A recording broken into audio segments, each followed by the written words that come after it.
Hello, our friends, Evolutionary Energy Arts family. Hello there. So, so often your guys' comments will inspire like videos. They make me thinking about, well, I thought we just talked about this, but no, maybe it's been 6 months, maybe it's been a year, maybe it was 200 videos ago, or maybe it was 2,000 videos ago. Plus, we have so many new people coming in and they're aching for some information about awakening and our truth. We've talked a lot about the situation that we find ourselves in this reality. Yet, when you look at the bigger picture, it's very empowering. It really is. It's important to understand the bigger picture. Yes. So, we are in a body. We have a body. It's our vehicle. That's it. It's our vehicle for an experience in this density. Yes, it's our vehicle. And I personally believe that people do have a destiny, but the body is like the kind of vehicle you use to meet that destiny. Most definitely. And as we've talked about before in such amazing classics like the Mahabharata, the Bhagavad Gita is a part of the Mahabharata, and it's a part that I've quoted so many times because when it hit me, it just shifted my consciousness. It shifted my reality. It was very empowering. So Krishna, is thought to be an incarnation of Vishnu, which is the preserving energy of the universe. And he's talking to Arjuna the day before a battle. And Arjuna's, got to fight this battle to basically stop the evil from spreading on the world. And he doesn't want to fight the battle because, he's a peaceful guy. He's a nice guy. He's a peaceful person.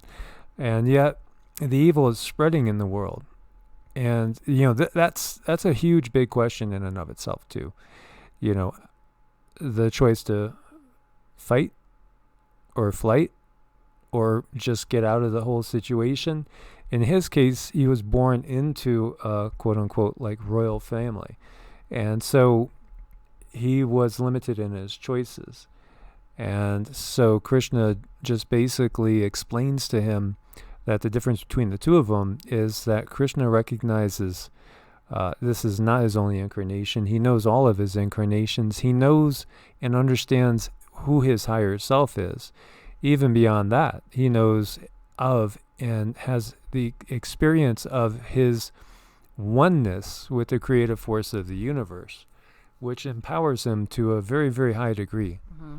And while you're explaining everything there, it just makes me want to mention again, when it comes to destiny, some people are born in, well, I believe every person is born into a destiny, and the choices they have to get to that destiny, well, those are your free will, but your destiny is your destiny. That's my belief. Yeah, and the beautiful thing is we have a plan when we come in. There's things we want to work on. There's things that we want to experience in order to enable our souls to grow. Just to give you an analogy, you might be terrified of heights, you might be terrified of speed, but you know what? You're going to that amusement park and you're going to go on that roller coaster because I want to overcome this. And then when you get on that roller coaster, maybe it's one of the old classic wooden types that I like so much, you're like, wow, that was so good. I want to do it right away, all over again. But this time I'm going to go on that upsy downs one that goes spinning in loops. And, or it could be the case like, oh, that was too much. I think I want to take a step back. And the next time I'm going to go on something that's not so intense. This is how it is with our lives as well, in our life path. And so when Krishna was telling him that, he was giving him a secret. And he actually transformed into his higher, into his eternal self, which is a transfiguration that we've talked about, very similar to Christ. And when Christ said, I and the Father are one, the Pharisees and the Sadducees all grabbed their stones. They were ready to kill him. Mm-hmm. Right, they are. So I guess they just don't like their secrets being exposed. No, they don't want us understanding exactly who and what we are. Yet in Judaism, we have the Kabbalah. And the Kabbalah is Hebrew mysticism, which is trying to explain the complexities of exactly what we are because ultimately we are consciousness. And it descends, in this case through the tree of life, down into our world, our material world down here. And it's quite a journey. And there's different paths. You have two paths off to the side. One is mercy and the other is severity. And you have the middle path going on down through. And many have, equated Christ consciousness as being the key between the realms and the key to moving around. And we could view this as different densities as we go and descend and then ascend again. And when we look at Taoism, you see, well, how do you describe the Tao? It's incomprehensible to us in these finite, tiny little vehicles that we're driving around in. It's formless. It's without form. And that is Shiva, that which is not, because it hasn't manifested yet. It's just potential. It's the universal consciousness. Undifferentiated. It hasn't split yet into the yin and the yang, the masculine, the feminine, the light and the dark, good and evil, all the different dualities, but you see a little bit of the other in each side. It's eternal. It's without time. So it just is, and it always is. It's nameless. Anything you can name is a piece of it. It's not it. Anything that can be named is not the source of all.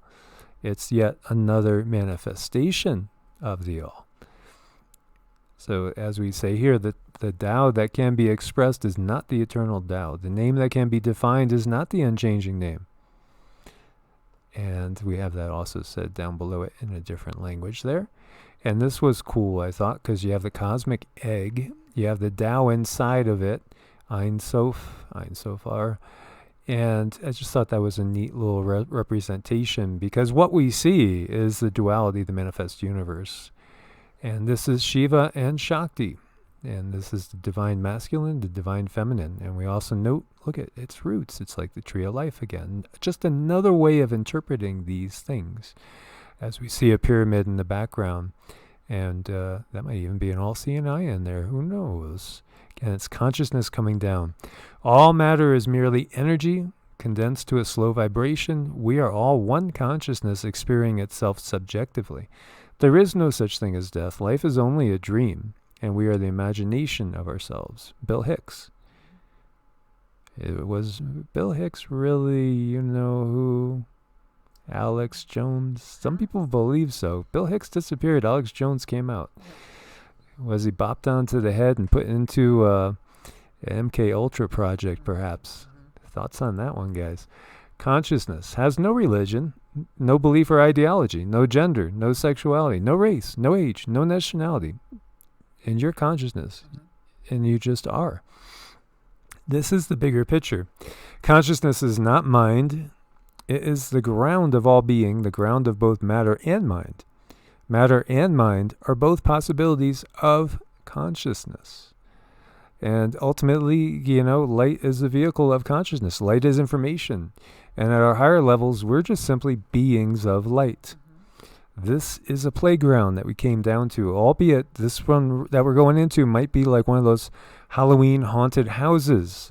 It could be one of those type of experiences, one of those type of playgrounds. Yeah, it could be. You can make it a lot of different things, but ultimately, I guess it's really important to know that we came down here for an experience, and we came down here to learn. Mm-hmm. And so we have, this is a simplified way of looking at, you have source, God, you have the oversoul, soul, and you got the self. So the self is connected to the soul, is part of the oversoul, is part of source. And Cindy to do a version that she got from the guides. As you see, we can see sources above the oversoul, and there's many, many, many, many, many countless oversouls. And each oversoul has different higher selves that come off of it. And you see the higher selves have different selves, right? And some of these selves, this is where it gets kind of mind-boggling. Some of the selves will occur at different times. Again, time is a construct of our physicality. It's only Yeah, it's so we have higher self, and off of higher self we have the souls, and the souls can experience different things at different times. Ultimately, though, everyone has decided to come down here for an experience, to have their own individual experience. Yeah, it's interesting how they attack us just when we're doing taking our voice away, because they don't want this knowledge out there. Now, the higher self can have several incarnations going on at the same time. At the same time, so there could be a higher self that has an incarnation. Maybe it's a male, born in New Jersey in 1972, but there's also a higher self incarnation that is going on in China that was born in 1968 and is a female. And there could be another one, that perhaps had an incarnation where they just died in, say, 1967, and they're going to be reborn at a different time. It gets a little mind-bending, but the reality is that consciousness is eternal. And any way we look at it, albeit this particular game that we're in, it does have some quote-unquote scary points to it, but it's still a game. We could relate this to somebody, let's take a masterful gamer out there, right? So a guy that is so good at gaming that he could have 3 computer screens up at the same time, and he's focused maybe in on this one in the middle, but he's also playing another game over here. So over here on the right, he's playing against Joe and Lisa. The one in the middle, he's playing against maybe 50,000 people he doesn't even know who they are, all over the globe, hooked up on the internet. And then maybe he's playing another game, maybe it's more conventional, like chess, and he's playing with his brother over there. He's playing all 3 at the same time, and his focus of attention, might be jumping here, jumping there a little bit. We could kind of relate that to the higher self having these incarnations going at the same time. Yeah, or the avatar, and again, it does go back to learning and wanting this experience. And what I also gleaned from the guides is it's extremely rare that the souls meet. Are together, because the whole point is to go down and learn something. So there needs to be either, it's really rare, but a decision from them before they came down to meet for certain reasons, or one soul might be in trouble and the other soul has agreed to come and help. And so you're talking about 2 selves coming off the same higher soul. Higher self. Yes, that's what I'm talking about, is 2 different selves actually coming together for a purpose of learning, or sometimes it's almost like a rescue mission. If somebody's sinking, the other one, and they have something that they can help each other with, they can come together. So, sometimes when we get this feeling when we meet somebody and there's just a strong attachment to them, it's actually coming from the same oversoul. And that's what we would call like soulmates, per se. And sometimes, we might have something even more intense, and perhaps that's a case where it's even coming from the same higher self, where it's like it's the other half of you. Mm-hmm. That's right. And it's a really beautiful thing that we're able to express here, that we're able to do, and just sort of come down here and enjoy life and learn some very valuable lessons. So we are so much more than we realize, and each one of us can connect up back through all the way up to the source. When we recognize that, in effect, it is a game, so to speak. This reality is a game. It's also a school. It's a learning experience. And it's one of those in which it's all about perception. And it's all about, recognizing and taking control of the reins, because as we know, there are some that will take advantage of the fact that most people don't realize exactly what the reality is and exactly the potential that lies within all of us. And so they'll take advantage of us and keep us in these negative loops and try to, trick us in certain ways and take our power away. Yeah, and I think in this day and age, since it's all about rising up, I feel if certain souls are in trouble, maybe they're coming in to help each other more often than not, because the mission is so extremely important this go around. Yes, so we wanted just to share this with you guys. Hope that helps. And I'm sure there'll be a million questions as well. And then there'll be those that just say, oh, that's just all just rubbish. And, there is nothing else. When we die, there's just blackness, void, nothingness.